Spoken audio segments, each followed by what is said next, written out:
এই লটকনটা বানানোর জন্য আমি এখানে 4 ইঞ্চি বাই 4 ইঞ্চি 4টে টুকরো নিয়ে নিয়েছি। নিয়ে তারপরে আমি একটার প্রথমে সাইড দিয়ে সেলাই করে নিয়েছি, যাতে সেলাই করতে সুবিধা হয়।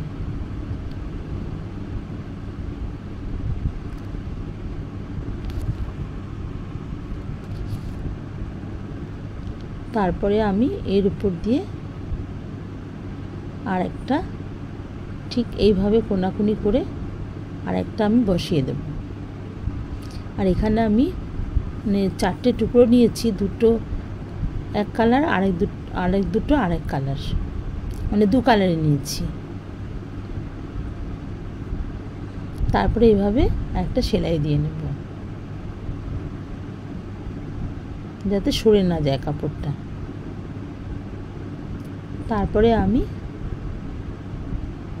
আরেকটা কাপড় দিয়ে দিলাম, প্রথমে হালকা কালারটা দিলাম, তারপর রানী কালারটা, তারপর আবার হালকা কালারটা, এবার আবার একটা রানী কালারের কাপড় দিয়ে দেবো এর মধ্যে।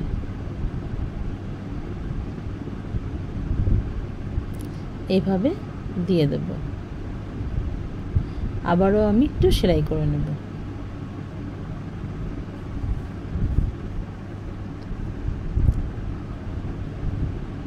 করে এবার আমি কাপড়টাকে একটু সমান করে কেটে নেব। কেটে এবার আমি দড়িটাকে মাঝখানটায় দিয়ে ঠিক কাপড়টাকে এইভাবে ভাঁজ করে কোনাকুনি করে সেলাই করে নেব।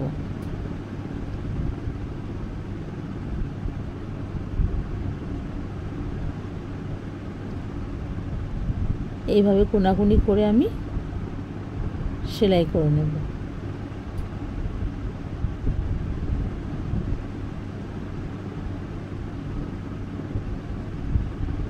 তারপরে এই পাশে বাড়তি কাপড়টাও আমি একটু কেটে নেব।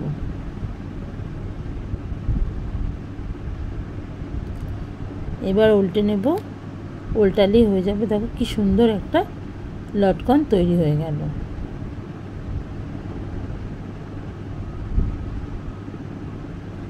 একটু ভালো করে উল্টালেই, যদি তোমাদের ভালো লাগে তাহলে একটা লাইক আর কমেন্ট করে দিও। আর আমার চ্যানেলে নতুন বন্ধু হয়ে থাকলে একটা সাবস্ক্রাইব করে দিও। আমার ভিডিওটি সম্পূর্ণ দেখার জন্য অনেক ধন্যবাদ।